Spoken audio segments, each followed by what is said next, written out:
All right, so the video that you're seeing right now is coming from the new Razer Kiyo Pro webcam. And so I am recording this via Zoom right now so you can see how it works with a popular streaming app. But yeah, this is a follow-up to the previous Kiyo webcam that came out a couple of years ago. And that one had a built-in ring light, which I think was trying to make up for the sensor not being that great in that particular webcam. But this year, Razer is betting on the sensor because they have the new Sony Starvis sensor inside of this that should be a lot better for different lighting conditions. And then also too, this can stream or record video up to 1080p at 60 frames per second, which will be great for people who like to stream games at 60 frames per second. But if we do want to take advantage of the HDR functionality, that will cap your frames per second at 30. So I will show you why you probably want to use HDR here in a second. And also the audio that you hear right now is coming from the built-in stereo microphones on this. So hopefully they sound good. But now let's take a look at what you actually get inside of the box with this Kiyo Pro. So the first thing, of course, is going to be the camera, and then followed behind that is going to be the 1.5 meter USB-C to USB Type A cable that is going to be braided, and so it does feel like a premium cable, shouldn't fray or break easily. And then also you do get this lens cover, which will help you with your privacy concerns, so you can just put that thing on when you're not using it, and it has a kind of a little cutout there at the bottom so you can get your finger in and easily take it off. But now let's take a look at the webcam itself, because this really doesn't look like any other webcam that I've ever used. And this basically looks like a little pancake lens, so I feel like I should be able to grab it and put it on one of my Sony cameras. And I think I reviewed a little camera like this that you could attach onto smartphones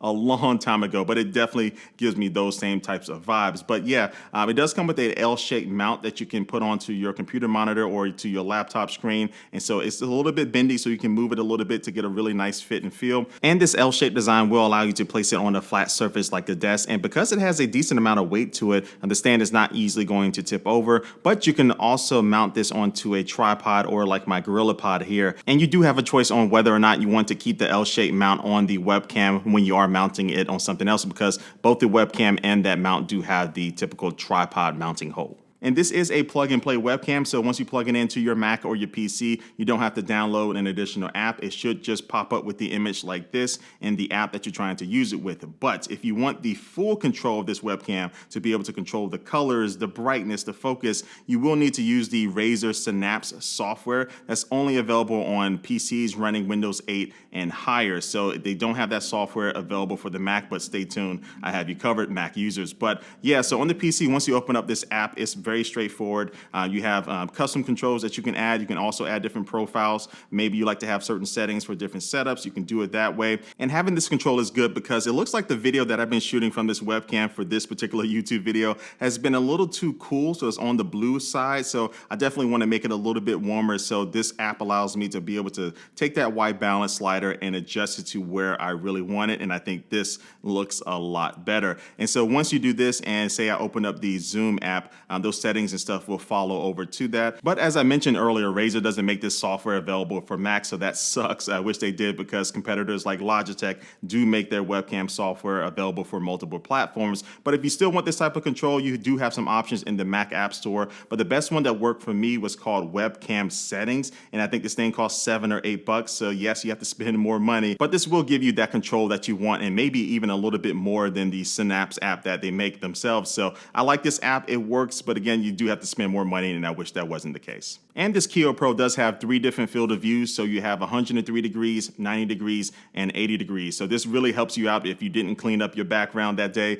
You can actually punch in a little bit and make it a little bit more focused on you, or if you want to show a little bit more of that background, and you can adjust the field of view to make that happen. But easily the best feature of this is the HDR. It's the best that I've used on a webcam to date, and you can see here the difference between using HDR and not having it on. And depending on your lighting setup, if you don't have HDR on, that light can really just blow out a lot of things as far as like the highlights on your face or even the background. But this HDR just really helps to kind of even everything out. So it's a must for me. And again, I would like to be able to use 1080p 60 with HDR on, but I would definitely don't mind going down to the 30 frames per second to take advantage of the HDR.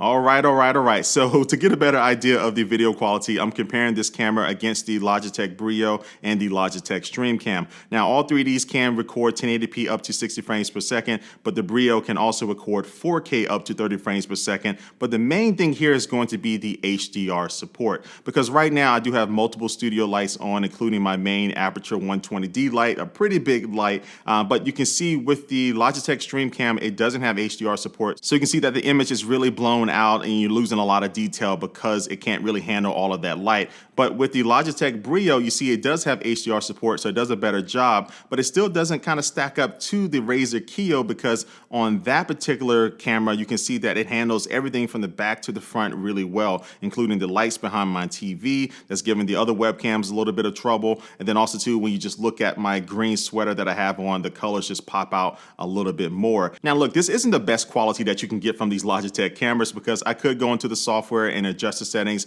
or I can go and just change the brightness of my lights and turn some of them on and off. But with the Razer, I don't have to do any of that. So that gives you that kind of peace of mind to where you don't have to kind of mess around with a bunch of things. And speaking of lights, let me show you this Kiyo Pro working in 3 different lighting conditions. So the first one is going to be just as I showed you before, with all of my studio lights on. And then the second one is going to be with all of the studio lights off and just the main light that's in the ceiling on, just one single bulb. And then this third one is going to be with all of the lights off inside of my studio, and I'm just getting the light from my computer monitor. Now, the lower amount of light that you have, you are going to start to see some noise introduced in the image, but it's not as bad as other webcams. But one thing I did notice in the low light situations was that the autofocus started to not work as well. And that's because it doesn't seem like it has face-based autofocus like the Logitech StreamCam has. So when I got to these lower lights, even though my face was centered, sometimes it would lock onto things in the background. And this brings up an interesting point, because on the original Kiyo, it actually had a physical ring that you can rotate to be able to adjust the brightness of the ring light that it had on it. And I wish they brought over that functionality to this camera, because you can see that it does seem like it has that ring, but once you try to turn it, it doesn't move anywhere. But I think this would have been really useful to have, to be able to adjust the focus physically on the webcam instead of having to go into the software to do it yourself, because this webcam typically is not going to be that far from you to be able to reach. And I think that just would have made this that much better. Okay, so final thoughts about this Kiyo Pro. First is that when I tried to film this a couple of seconds ago, I dropped it, but the good thing is that this does have Gorilla Glass 3 on the front, so it's a little protected. But 2, I think Razer has done a really good job. Now, I've been mostly using Logitech webcams for the last few years, but I think what they really focused on was the video quality. It doesn't have some of those kind of unique features that I find with like the Logitech StreamCam and stuff, and it doesn't have 4K like the Brio, but what it does have is a really nice sensor inside of this thing that in auto mode should give you more professional looking video instead of using like a built-in webcam on your Mac or your PC. But with that being said, at $199, I wish the software was available on Mac as well, instead of having to spend more money or try other options. And 2, I think it could have kept that ring feature. I think that just would have been really cool and unique to be able to adjust the focus. But those are kind of 2 things that you might not be worried about. But if you are looking for something that looks professional and can give you some better video, this one really does check a lot of the boxes that I'm looking for with a webcam like this. But right now, I'm about to put a lid on this review. Get it? The lid. Anyway, I'm wrapping up here. Like this video if you do like it. Subscribe to this channel if you want to see other videos like this, and leave a comment down below and let me know what you think about this webcam. But like always, I do want to thank you for watching this video, and I will catch you later. Peace.